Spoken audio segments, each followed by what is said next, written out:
Suami dia peluk saya. Terima kasih Ustaz. Lepas Ustaz bagi CD, isteri saya dengar di pejabat, buat balik ke rumah. Kami dengar Ustaz, lepas tu kami cari CD Ustaz dekat pasar raya, dekat pasar malam. Alhamdulillah Ustaz. Saya dah bakar skirt-skirt isteri saya. Saya pergi makan mi rebus. Macam cerita P. Ramlee pula, mi rebus satu. Saya tengok ceramah, sementara nak siap tu saya tengok ceramah kat video. Datang orang yang hantar mi, dia tengok saya, dia tengok video. Macam muka sama je. Saya kata ada juga orang cakap sama dengan ustaz tu. Oh, itulah saya perhati juga, macam sama ya. Astagfirullahalazim. Saya cakap apa? Memang ada orang cakap saya muka macam ustaz tu.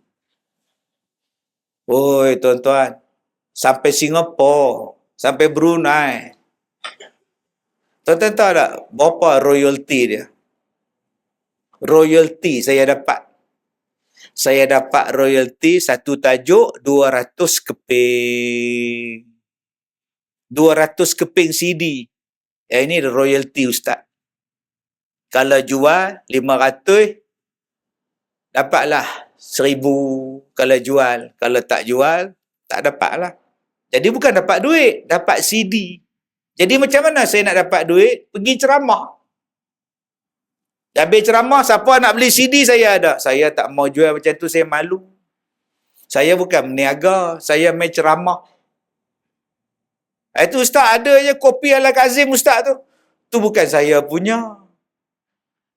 Itu dia orang Melaka, dia nak jual, silalah jual. Saya bukan bawa kopi saya. Tuan-tuan nak beli kopi, beli kat dia. Tapi itu bukan saya jual. Saya penceramah, saya bukan meniaga. Nak meniaga, tepi lebuh raya. Sepanjang jalan, muka saya. Saya pun mula-mula terkejut. Naik kereta, tidur, jaga. Tengok muka kat tepi highway tu. Macam aku kenal pakcik ni. Tak kenal apa muka saya. Kopi ala Kazim. Jadi macam mana saya nak buat dengan CD yang berlambak tu? Saya bubuh dalam kereta. Bila saya singgah, saya bagi percuma. Pergi dekat highway, bagi percuma, bagi percuma, bagi percuma. Itu dakwah saya masa itu. Tuan-tuan tahu apa jadi? Saya bagi pada orang yang pakai skirt. Saya tak nak beli. Sorry, tak nak beli. Tak, saya bukannya jual kak, saya bagi percuma. Oh iya ke? Okay, thank you. Pakai skirt. Singlet. Saya bagi CD. Dia dengar, dia tak dengar tu dia punya pasal. Dakwah berjalan.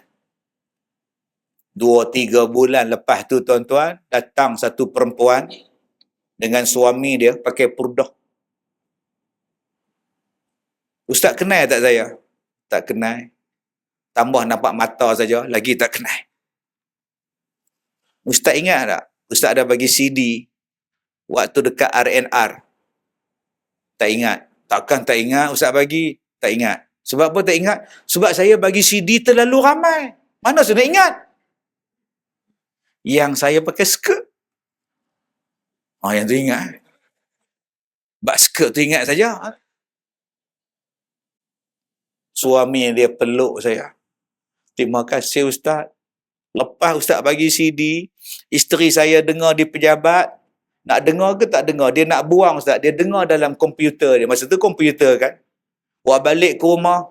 Kami dengar Ustaz. Lepas tu kami cari CD Ustaz dekat pasar raya, dekat pasar malam. Alhamdulillah Ustaz. Terima kasih Ustaz. Saya dah bakar skirt-skirt isteri saya. Saya dah bakar Ustaz. Tak ada lagi dah. Gambar-gambar yang mendedah semua saya bakar dah Ustaz. Tak ada kenangan pada benda-benda yang haram tu Ustaz. Kenangan muda pakai macam ni saya bakar Ustaz. Saya takut pada Allah. Ni dia ni, nampak ni. Dia tak mau jadi buat benda hak tak elok tu. Macam mana tak maunya bersungguh-sungguh nak mengelakkan daripada api neraka. Bersungguh-sungguh ni tuan-tuan ni. Yang ni saya jumpa banyak tuan-tuan. Saya bukannya apa, kerja saya ialah berdakwah. Kerja saya berdakwah. Orang panggil saya datang. Orang tak panggil tak apa. Tapi dakwah jalan style saya. Dengan salam, dengan senyum, dengan apa-apa pun. Orang nak sekat, silakan. Saya pun dah tua, tak larat lah. Berapa tahun lagi dah nak bercakap macam ni. Dengan penyakit kencing manis, penyakit jantung, semua ada kat saya. Tapi saya sebelum saya berhenti dakwah ke, ceramah ke,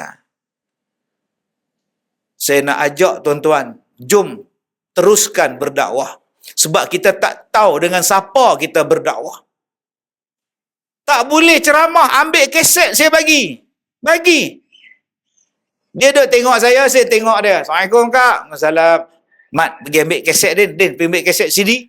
Sebelum ceramah balik, bagi kat dia. Hadiah pada saya kak. Terima kasih. Saya tak ingat apa. Balik rumah, balik sekolah berbulan-bulan, dia datang balik. Ustaz, saya yang ustaz bagi CD. Oh, di mana Sungai Buloh, RNR, dia jantas. Oh. Dia pakai tudung, pakai jubah. Terima kasih ustaz, perkenalkan saya balik pada agama saya ustaz. Dengan CD ustaz, alhamdulillah. Ustaz tak nak tanya ke kerja saya apa? Oh, kena tanya ke? Saya tanya. Kak kerja apa? Saya pelacur, Ustaz. Oh. Saya menyanda tu. Saya pelacur. Saya takut, Ustaz. Saya tobat, Ustaz. Macam mana, Ustaz? Allah terima tak tobat saya ni? Kalau kau tengok di langit, bintang banyak. Kalau kau tengok di pantai, pasir banyak. Dosa kau lagi banyak daripada itu pun Allah ampunkan. Tobatlah. Sekarang saya tak nak cerita lagi bab pelacur ke apa, saya tak. Ustaz, saya bawa kawan. Kami dua-dua kerja sekali, Ustaz. Boleh tak kami duduk di sekolah, Ustaz? Duduk. Tapi kami nak makan apa? Tapi duit simpanan tu ada lagi. Simpanan apa? Kerja-kerja jual badan tu. Simpan duit. Boleh tak kami pakai duit tu? Buat main kat saya. Saya nak hantar dekat pejabat zakat. Ni pejabat Baitul Mal. Akak tak boleh makan duit tu. Saya pun tak mau ambil. Saya nak serah pada Baitul Mal. Baitul Mal tahulah nak buat apa. Jangan akak pula pergi telefon pula. Customer pula. Hang tu berapa kali? Main ambil dia balik. Nak pulang balik ni. Jangan pula. Jadi ustaz, saya nak makan apa? Apa yang saya makan, akak makan. Kalau saya puasa, akak pun puasa. Tuan-tuan, sebab di sekolah saya, orang miskin, fakir miskin, orang tua-tua, tuan-tuan, kita bagi makan percuma. Jadi akak ambil makanan tu. Percuma. Hampir 2 tahun dia duduk di sekolah saya. Kemudian dia minta balik kampung. Dia kata, cukuplah ustaz, saya tak nak nyusahkan ustaz, saya nak buat kerja lain. Terima kasih ustaz. Perkenalkan CD-CD. Itu CD tuan-tuan. Menyentuh hati orang. Alhamdulillah. Bayangkan ceramah kita. Menyentuh hati orang dalam TV, dalam masjid, dalam radio. Tapi kalau kita sekat dakwah orang dengan alasan-alasan tu tuan-tuan, apa kita nak jawab pada Allah? Kita tak tahu dengan dakwah tu boleh tarik hati orang pada Islam. Sebab tu, peganglah kata-kata Rasulullah. Permudahkan. Jangan menyusahkan. Mudah-mudahan Allah Ta'ala bagi petunjuk pada kita.